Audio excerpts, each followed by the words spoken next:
இப்போ என்னன்னா இன்னைக்கு வந்து ரிசல்ட் டே. இதில் வந்து இப்போ நான்லாம் வந்து என்டிகேக்கு தான் வந்து சப்போர்ட் பண்ணி வீடியோ போட்டிருந்தேன். சப்போர்ட் பண்ணி வீடியோ போடுறத விட நான் என்டிகே அப்படின்ற மாதிரி அவங்க ஐடியாலஜி எனக்கு பிடிச்சிருக்கு அப்படிங்கிற மாதிரி நான் வீடியோ போட்டேன். பட் இப்போ வந்து ரிசல்ட் டே அப்படிங்கிறதுனால இப்போ வந்து டிவிகே வந்து முன்னிலை இருக்குது, அதுக்கப்புறம் ஏடிஎம்கே இருக்குது, அதுக்கப்புறம் தான் வந்து டிஎம்கே இருக்குது.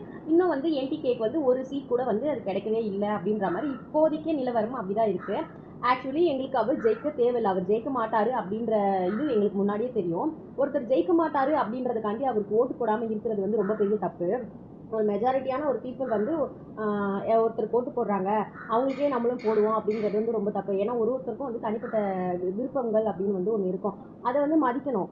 இப்போ வந்து எப்படி சொல்கிறது, நீ என்ன அவ்வளோ வாய்ப்பிலேயே பேசுன, இப்போ என்ன உங்கள் தலைவர் வந்து ஒரு சீட்டு கூட வாங்கலை அப்படின்ற மாதிரிலாம் வந்து நிறைய பேர் வந்து பேசிகிட்டு இருக்கீங்க. நான் நிறைய பேரோட போஸ்ட்டில் கமெண்ட்லாம் பார்த்தேன். எதுக்கு? எங்களுக்கு அவரோட ஐடியாலஜி பிடிக்கும். அவர் இன்னைக்கு வரலனாலும் என்னைக்காச்சும் ஒரு நாள் அவர் கட்சியிலேருந்து ஒருத்தர் வந்து வருவார் அப்படிங்கிற ஒரு நம்பிக்கை எங்களுக்கு இருக்குது. வரலாம், வராமலும் போகலாம், பார்ப்போம்.